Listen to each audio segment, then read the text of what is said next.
नमस्ते साथियों, हम अपने YouTube चैनल के माध्यम से आप तक शैक्षणिक जानकारियों के अलावा विभिन्न प्रकार की जानकारियाँ अक्सर लेकर उपस्थित होते रहते हैं।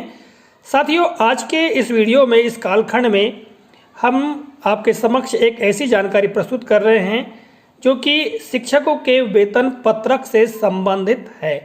साथियों, 70-80 के दशक में हमारे शिक्षक साथियों के वेतन पत्रक किस प्रकार हुआ करते थे, उनमें कौन कौन से कॉलम अर्थात खंड दिए होते थे, कौन कौन सी जानकारियां भरनी होती थी, इस संबंध में जानेंगे। जैसा कि आप देख पा रहे हैं, यह एक वेतन पत्रक का प्रारूप जो कि जीर्ण शीर्ण अवस्था में है और साथियों इसे अभी तक हमने सुरक्षित रखा है।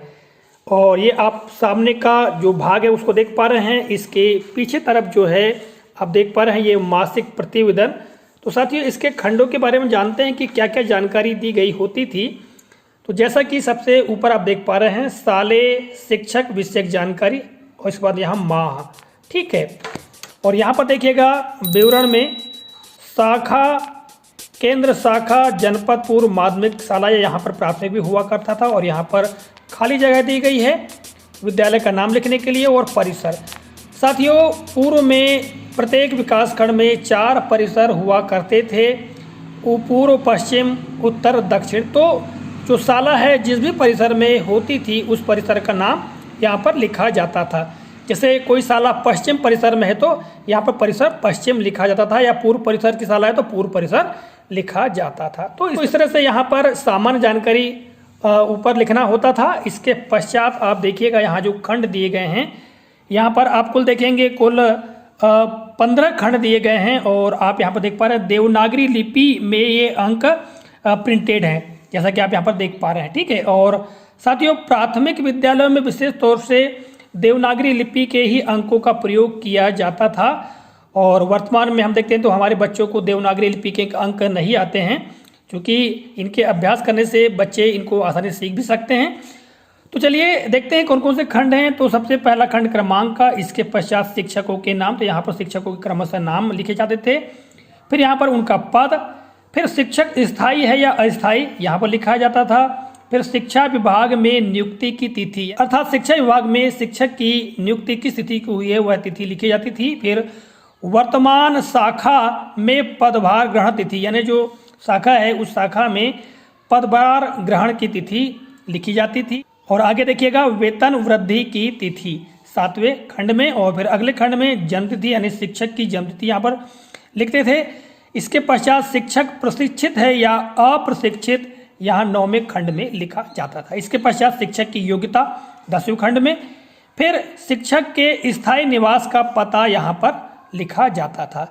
और आगे देखिएगा यहाँ पर अवकाश विवरण, शिक्षक के द्वारा माह में जो अवकाश लिए जाते थे उनका विवरण यहाँ पर दर्शाया जाता था, यानी पिछले अवकाश और यहाँ पर वर्तमान अवकाश, इन दोनों का योग।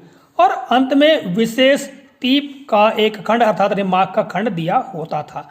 तो इस तरह से साले शिक्षक जानकारी यहाँ पर भरी जाती थी, जैसा कि आप देख पा रहे हैं। अब साथियों, हम पीछे चले तो पीछे देखिएगा यहाँ पर मासिक प्रतिवेदन माह और यहाँ पर शाखा, केंद्र शाखा, जनपद पूर्व माध्यमिक शाला यहाँ पर जगह दी गई है और परिसर। और पीछे तरफ जो खंड दिए गए हैं आप देख पा रहे हैं यहाँ पर क्रमांक, यहाँ कक्षाओं के नाम, यदि प्राथमिक शाला है तो 1 से 5 तक, माध्यमिक शाला है तो 6, 7, 8, या प्राथमिक माध्यमिक एक साथ होते थे तो 1 से 8 तक। फिर यहाँ पर कक्षावार दर्ज या दर्ज, बालक बालिका योग, इसी तरह से उनका फिर माह का औसत निकाला जाता था, औसत बालक बालिका योग, फिर उनका प्रतिशत बालक बालिका योग। और फिर आगे यहाँ देखिएगा कक्षावार जाति संख्या, यानी विद्यार्थियों की कक्षावार जाति संख्या यहाँ पर भरी जाती थी, हरिजन, भूमिजन, स्वर्णकार, अन्य, और फिर उनका योग। यहाँ पर बालक बालिका योग खंड दिए गए हैं, ठीक है। और यहाँ देखिएगा पोषक ग्रामों के नाम एवं प्रविष्ट संख्या। साथियों, यहाँ पर जो जिस ग्राम में शाला अवस्थित होती थी उसके पोषक ग्रामों की जानकारी यहाँ पर भरी जाती थी, जैसे क्रमांक, ग्राम शाला से दूरी यानी उस ग्राम की, उस जहाँ पर विद्यालय अवस्थित है उससे दूरी कितनी है, फिर उसकी जनसंख्या कितनी है, बालक कितने हैं, बालिका कितने हैं, योग, ठीक है।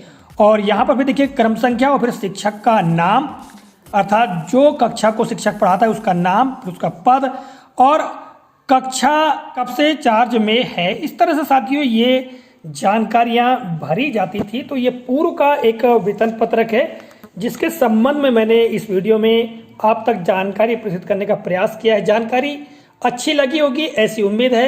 मिलेंगे अगले कालखंड में, तब तक के लिए जय हिंद।